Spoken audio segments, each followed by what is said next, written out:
Good evening, everyone. Thanks for joining us today at BECU Virtual Member Summit. The goal for today would be to provide you with some ways on how to spot fraud scams and protect yourself and your loved ones from fraudsters. My name is Christy Benner. I'm a financial crimes investigator at BECU. I joined the BECU team in 2001, and I brought with me 20 years of experience in fraud and operations within the credit union world. And with that, let's go ahead and get started.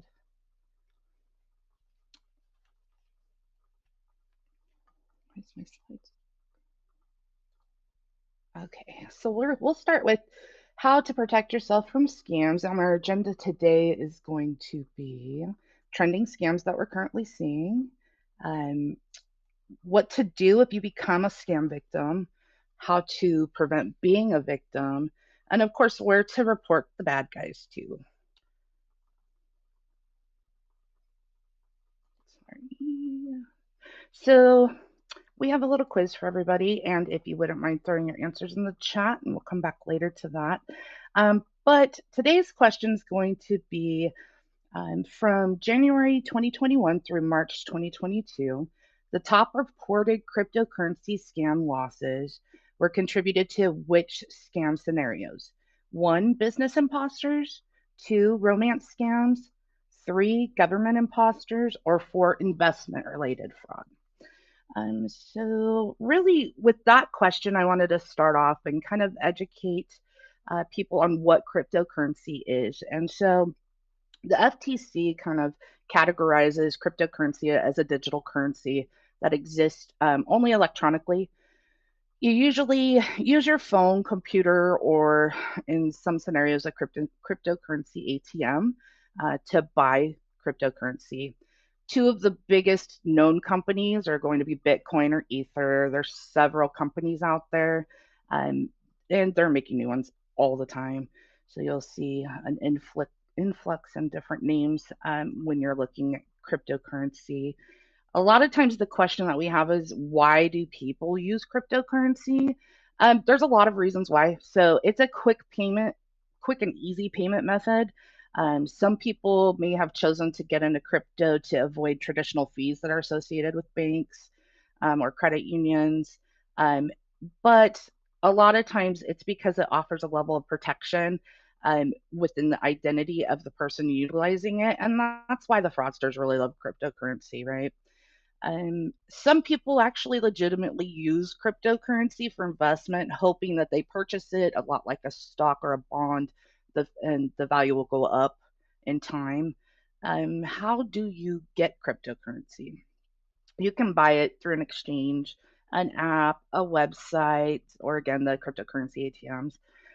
It's important to note that if you do purchase cryptocurrency, it is stored in a digital wallet, and that makes it very difficult for people who've maybe lost their phone or their account becomes compromised.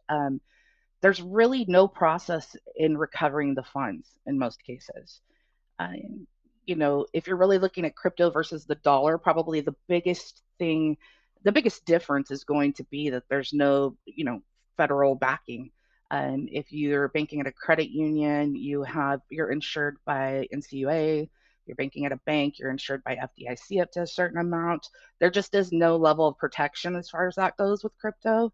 And it just becomes a really big issue if you're looking at having crypto and maybe the company that you're utilizing the app to hold your digital wallet funds in maybe goes bankrupt or gets hacked.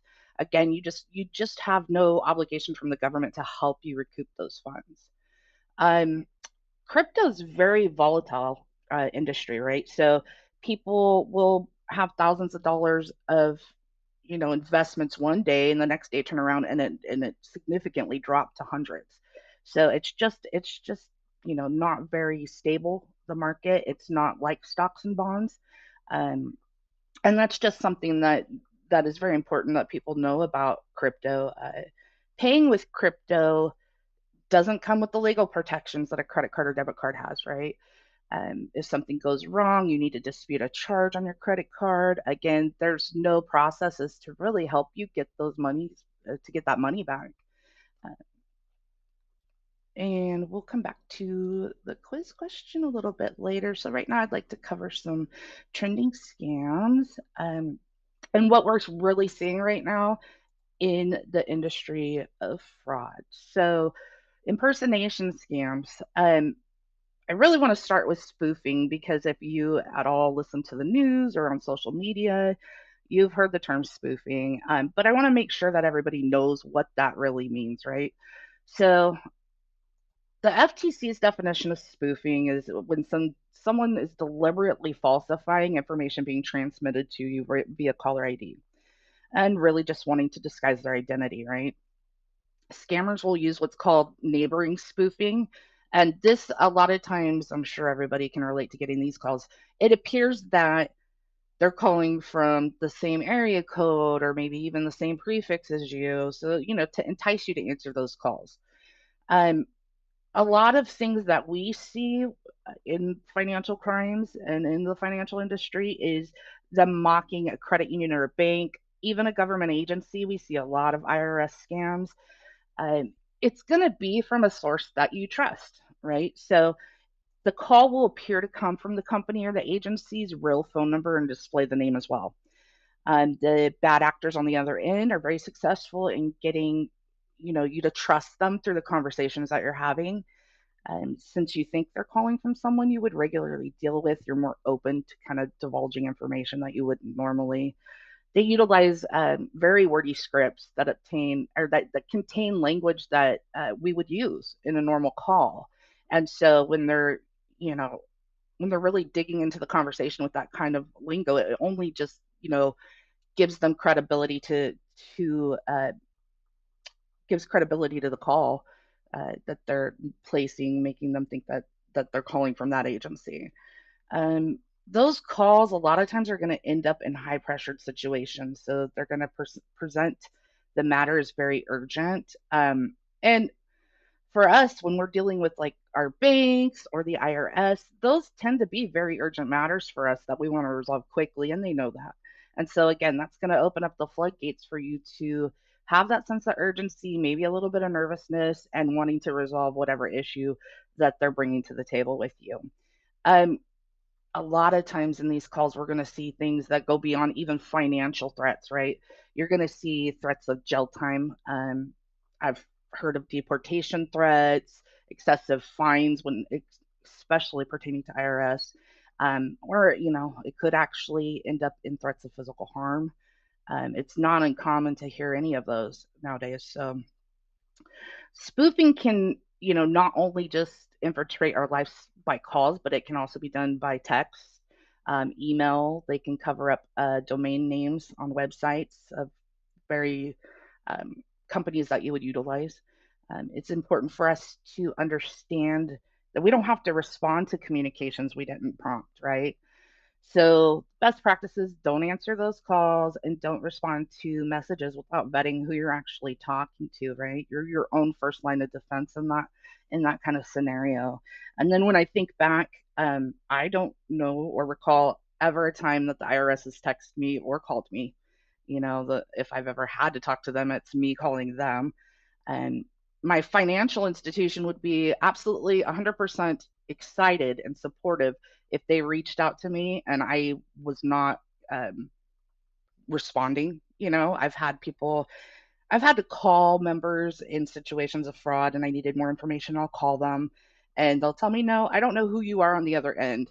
And I just get really proud because they're listening to what we're telling them. And so they'll either go into an NFC or they'll contact our contact center that way. And so that's just really good. Um, it's a best practice to put into your life to prevent you from becoming a victim. Just to kind of put this out here, I know, I'm probably going to say this 100 times during this presentation, but BECU is never going to call you and ask you for your account numbers or your full social, your mother's maiden name. We're never going to place an outbound call and expect you to give that information to us because we're hoping that you're listening to what we're telling you and definitely never provide a code word to anybody.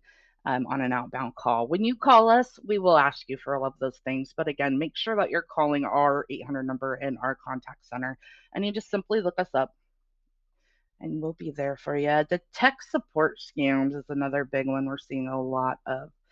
Phone scammers will call you, tell you, hey, I'm calling from Microsoft or Apple or Geek Squad for Best Buy. They'll call you spoofing the companies. Again, the caller ID, it's going to look like them. The phone number may even look like them. Or sometimes they'll call and it'll just be a digit. So the name will look, but the name will look like the company, but they'll just have like a digit instead of a phone number. Um, then they'll get you on the phone, and the IT person will have you go to sometimes a website, click this link, right? And a pop up will come up, and they'll request to take control of your computer. Um, and it will look very legitimate. They'll steal the company's logos again with the verbiage. They'll use verbiage that is specific to whatever they're telling you they're calling for, and it's really going to support their story and convince you, yes, this really is a thing. My Norton antivirus has expired, so let me go ahead and renew that. And that's kind of how they get you in. Once you click on the pop up and they control your device, you're granting access to your entire computer. So typically, what they're going to do is gain access to your online account, and they've done that by vetting you, right? Maybe you provided user banking information, or if you just gave them the username, they're going to vet you and get uh, personal identification PII, personal identification. Oh, good gosh. Your personal information. So it's going to be your social, it's going to be your date of birth, all of the things that they're going to need to pass the level of security that we have in place. They're going to often get access to, right? What you'll see is they'll say, hey, we're tech support. We're going to charge you $89 to clean out the viruses on your computer. Well, they're going to really quickly transfer behind the scenes. And a lot of times they'll have someone there helping them. So it will happen so fast that it's almost mind blowing at some point. They will say, hey, I meant to charge you $89. And instead, I deposited $8,900 into your account. When in reality, what happened, and it happened so quickly, you don't even notice. They either advanced it off your line of credit, they moved it from your savings, but all you're really focused on is this deposit somebody just made into my account, not realizing that they had access to your account. Then they're going to tell you, yeah, we need to have that back with a sense of urgency. I've heard people tell them, I'm going to get fired if I don't get this money back in an hour or so. They'll ask you to Venmo, Zelle, wire funds, all ways um, that are quick, that usually have some kind of ability to where they can kind of keep secrecy of who they are. But most importantly, a lot of times, like 99% of the time, those funds are not recoverable. So you're going to be out that money and then have to worry about how you're going to repay that line of credit they advanced off of, right? And also, we kind of want to touch on the fact that not only that event took place in a scenario like that, but also that they now have access to everything you've ever done on your computer. So maybe it was the BECU account that got compromised, but maybe you also have accounts elsewhere and they have that information now. They have your tax returns. They have access to anything that you've done on that laptop or PC. So it's important that if you ever are granting control of your computer, that you definitely know who they are, why they're doing it. And, very rarely, I think one time I've given access to my computer and it was for school and I prompted it. So yeah, it's definitely something that you want to be very leery of doing. So again, just to reiterate, if someone calls you, hang up, just call back, look up the company, call back through the contact center, or go into a branch and, just make sure you're protecting yourself. Uh, what to do? So again, you're going to hang up on them. You're not going to share your banking information. Security codes are there for a purpose. You definitely don't want to share those, and we will never ask you for those. If you do happen to get a call by someone that's pretending to be from BECU, then you definitely want to report that to us as soon as possible, because we'd like to get in front of that as soon as we can, just to protect our members. Um, a lot of times when they're contacting you, again, they're going to make it sound very realistic. And a lot of times they will have legitimate information on you. So your physical address, sometimes your date of birth. It's going to make it seem really authentic. And if you haven't ever been on the dark web, um, I don't know that I would suggest doing it, but your information's likely out there. Most of our information's out there, and that gets compromised in way of data breaches a lot. So, we had the big Equifax breach, the Marriott breach, or it could just be a little vendor anywhere. We give everybody so much information, they store it, that once it's out there, it's virtually impossible to get back. That's how they're getting this information. Technology is great, but it's definitely not foolproof at this point. One of the bigger scams that we see are fraud protection calls or scam texts. I'm sorry, fraud protection calls or text scams. And what that's going to look like is someone claiming that they're from BECU's fraud or security department. Um, if it's a phone call, the caller ID will display BECU's phone number, but it will match because it's been spoofed. The text messages will direct you to call BECU, but it will not provide you our number. It'll provide a number that they're at. Once you get on the phone line with them, they will then call BECU to pretend to be you. So they have you on the line, another person or themselves, and they'll be muting you, and then on the line with BECU or any other place, and they'll prompt as they're prompted to ask security questions to get into your accounts, they're asking you this information on the other end. And of course, you think you're talking to BECU, but really you're talking to the fraudster who now has all of your information and can access your accounts, not only at BECU, but more than likely at any other financial institution that you have. So once that happens and they're able to get into your account in that manner, we're going to send you a one-time security passcode. And it's going to go to your phone that you're on, again, thinking you're with BECU. So they will then ask you for that one-time security passcode, and if you give it to them, now they're into your online banking, they're into your accounts, they're moving money, they're applying for loans, they're doing all those things that we're so scared of. So it's very important to know, again, and I can't say this enough, no one needs to know your one-time security passcodes. That's strictly for you. Recruitment scams. This is one of our favorites. This we see almost daily, if not daily. Um, it's targeting mostly our unhoused population and our younger crowds, or really anybody who seems like they could be an easy target. The victims are usually approached by the recruiter, and this could be anywhere. We've seen it at bus stops, airports, Target, anywhere. They'll approach you. They're wearing nice clothing, possibly driving a really nice car, or wearing jewelry, and the recruiter will simply ask if you want to make some money, or hey, have you heard of this referral program? Try to get you to open an account, telling you they're going to give you this amount of money if you open this account. They get a referral, you get a referral, and they'll cut you a portion of them. So when they start to talk to you about, hey, do you have an account at BCU? Do you want to do a referral? They'll start to ask you, hey, where do you bank? And then once they start gaining your trust and talking to you, we've heard instances of the recruiters saying, when I was young, I maybe messed up my bank account and I can't get a bank account, but I also got this check from my employer.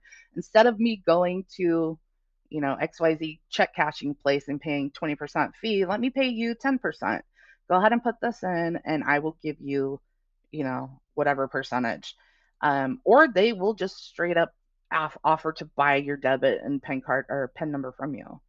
Um, if they're successful in getting your debit card and PIN, they'll usually deposit a counterfeit or stolen check, or they'll do different means to overinflate your account balance and withdraw whatever funds are immediately available before the checks return. And then once the checks return, your account becomes overdrawn. You are then responsible for the negative balance because you participated in the scam. by allowing the recruiter to use your account to perform the fraudulent activity.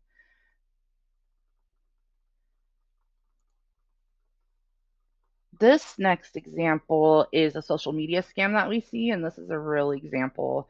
Um, this person was approached on Instagram because they follow BECU. So then the fraudsters knew at that point that likely they banked there, right? So after they start the conversation, the the fraudster wants the member to give him his account access, right? Account login information. He's going to deposit a $10,000 check. But all you have to do is keep 1,000 and send him the 9,000. And that sounds great until the check returns. So again, they're very convincing and they provide a lot of details. And it really makes the most cautious person consider opportunities that they wouldn't normally. So in their eyes, everyone's an opportunity. So everyone's a risk too. They're very, very sophisticated in their approaches. So no matter how educated you are, what your financial background education may or may not be, you can fall victim to a scam. So I'll share another example with you. At one of my former employers, um, we would deliver quarterly training and fraud numbers to our board members, and just make sure they're educated and protect themselves. One of our board members had fallen victim to a scam after several years of doing this education portion, um, and she was very embarrassed. And it was very sad. They were told that they were going to be providing services that aligned within her career. So the story made sense to her. She was approached on LinkedIn. They obviously knew her background, what her career was like, because we're very public about that information, especially on LinkedIn. If you are looking for a job, or you're out there just seeing what opportunities are there, a lot of information is out there. Um, so she deposits a $75,000 check, obviously not knowing it's counterfeit. She doesn't work in fraud, and then wires $70,000 to him. The check didn't return timely, but it was a little bit later than normal, but it still returned. It's just really sad because yes, the financial burden's there, but also the emotional, mental stress that it caused her was equally as great. So we just really want to make sure that the educational tools that we're providing actually get put into play. Um, because the funds were wired, there she wasn't able to get her money back. So it was a very, very sad but real story, right? So the next slide, oh, dating and sweetheart scams. We all know the platforms that are available out there, right? You have all your dating apps, you have your social network sites to meet somebody, meetup groups. Um, a lot of times, unfortunately, when you are there's I think it was 1 in 7 profiles are fake. They were reporting the other day. So you're likely going to run across some kind of scam artist on there. They make the fake profiles. They target, Instagram, Facebook followers. They'll strike up a relationship and build your trust. I've had members that have talked to somebody not in person, but over a dating app for a year, daily, sometimes a couple times a day, right? Before they even attempted to ask them for money.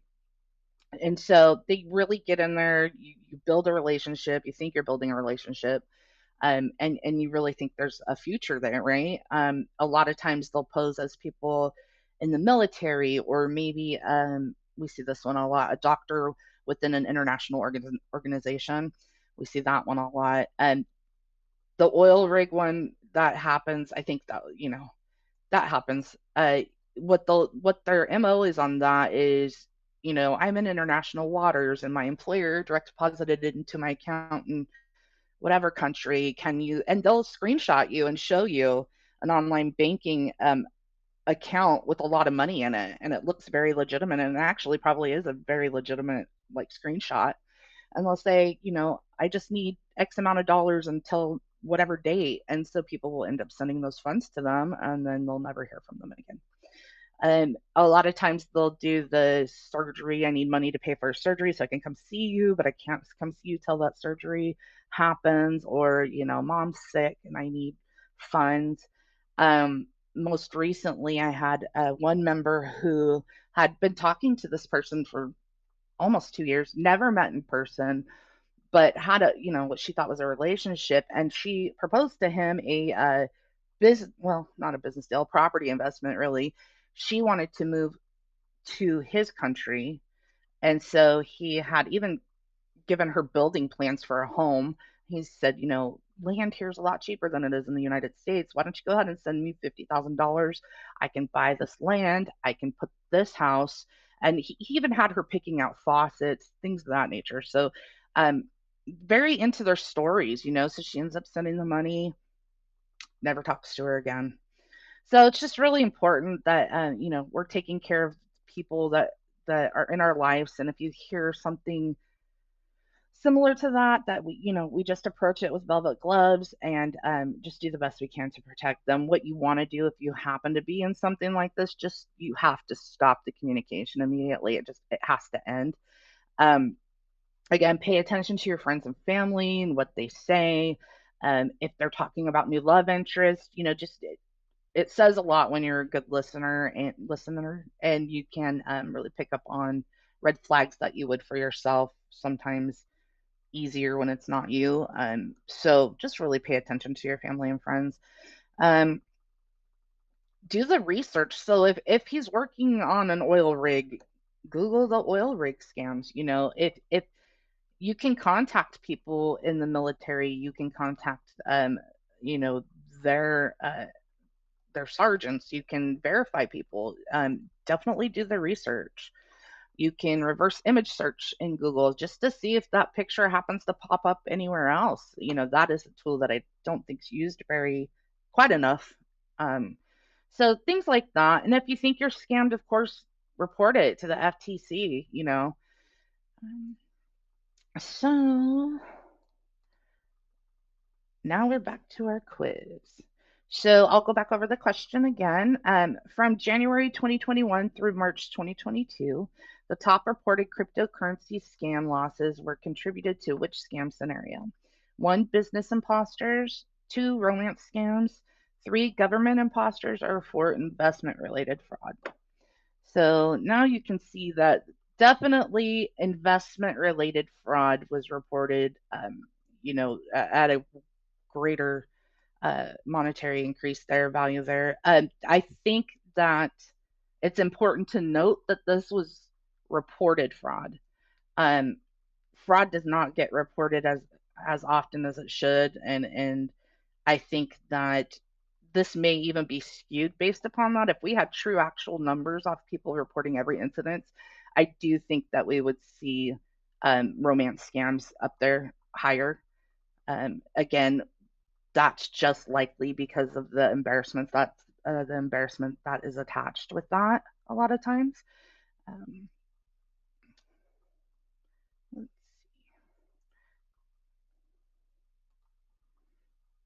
okay, employment scams.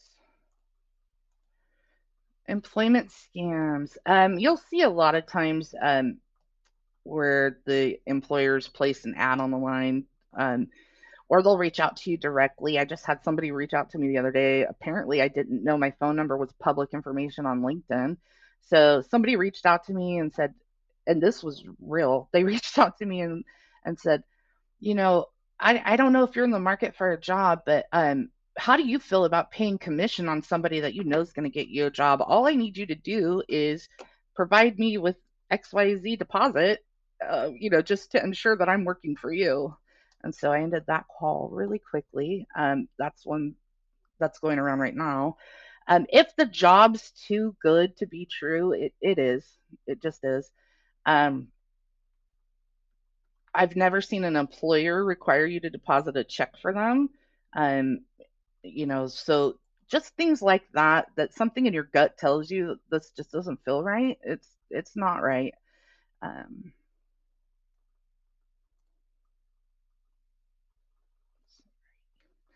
all right, loan scams. Loan scams, are another area in which we don't see a whole lot of here at Financial Crimes, but I know they're out there. Lenders, when they're stating things like, you know, your approval is guaranteed, any reputable lending company will make it extremely clear that they have to do their due diligence process to make sure a person is credit worthy, and that's typically by credit history pulls, right?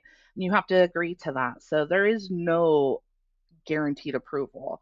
You might see bad credit, no credit required advertisement, or, we don't care about your past, you need a break type of loan. And those are always something that should trigger red flags. Another important thing to know about lenders is the FTC does require that lenders and loan brokers are registered in the state that they do business. And so it's as simple as just pulling up the Secretary of State of where you're at and just looking, reverse searching that lender information. Um, and so if they're not registered, they cannot legally lend in that state. Lenders demanding payments up front. That again, similar to the employment scam, shouldn't be happening. Definitely, if they're asking you for prepaid gift cards or debit cards, or claiming, that the advance fees are going to be for collateral, those kind of things, be very leery of, right?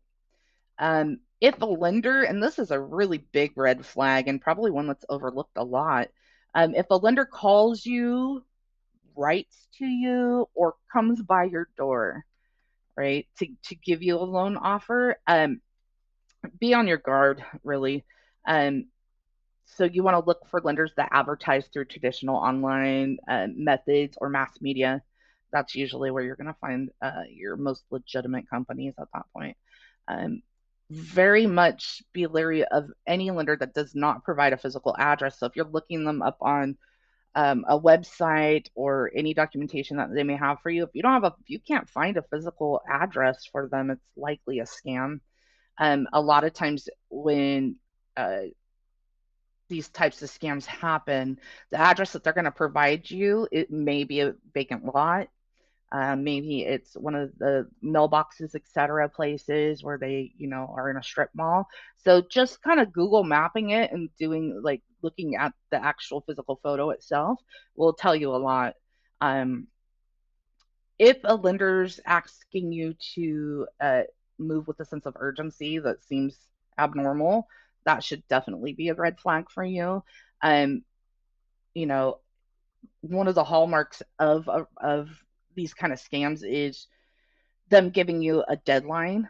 You have to sign this loan because it's going to expire tomorrow at noon. That just really doesn't happen with a reputable lender. So when you're checking out a new lender, you always want to make sure that if you're searching them online or you're going to their website, that it's secured. So what that means is you want to make sure that the start of the web address where the URL goes, it should have HTTPS, and typically there will be a little padlock icon next to it.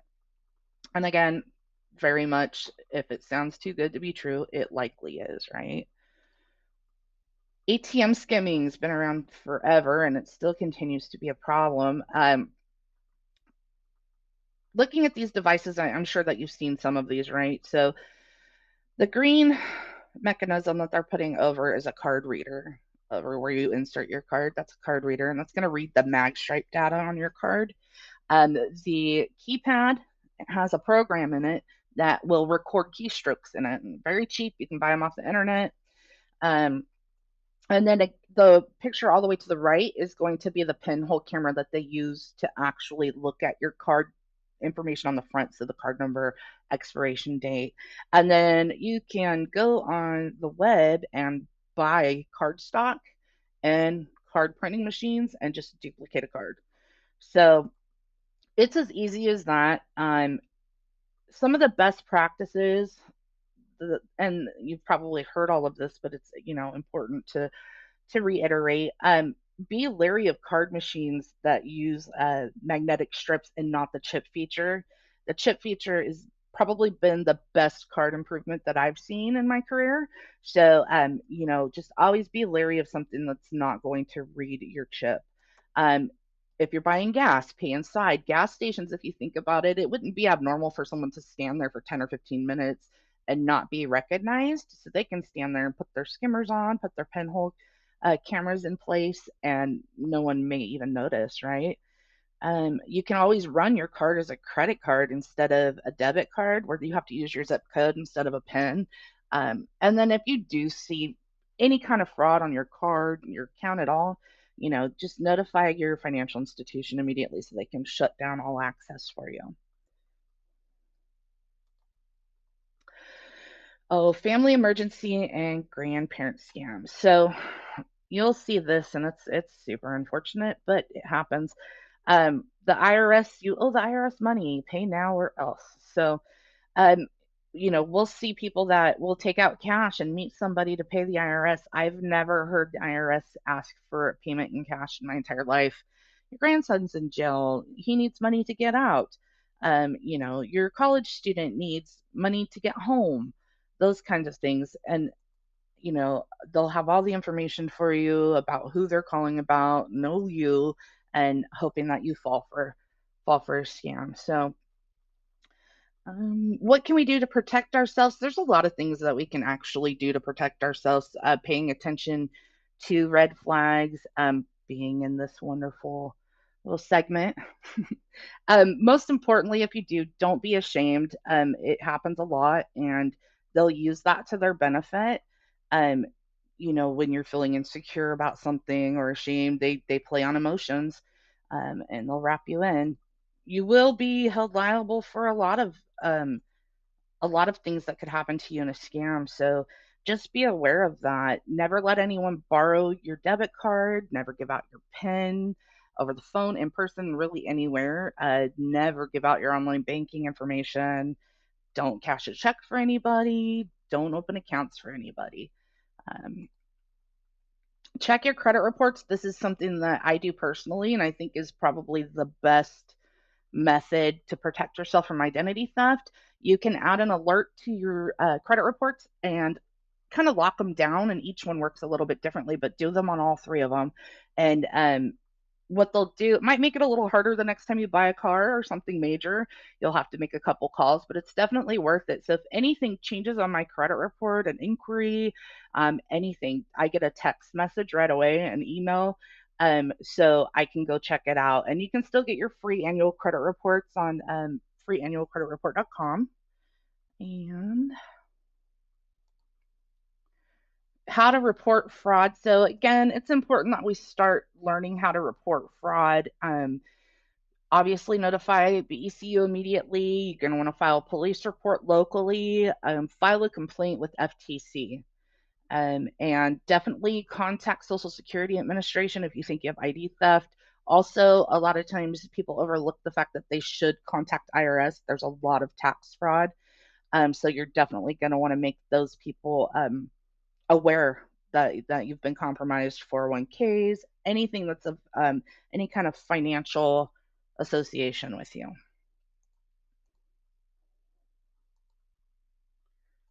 All right, Bradley, are we ready for Q&A?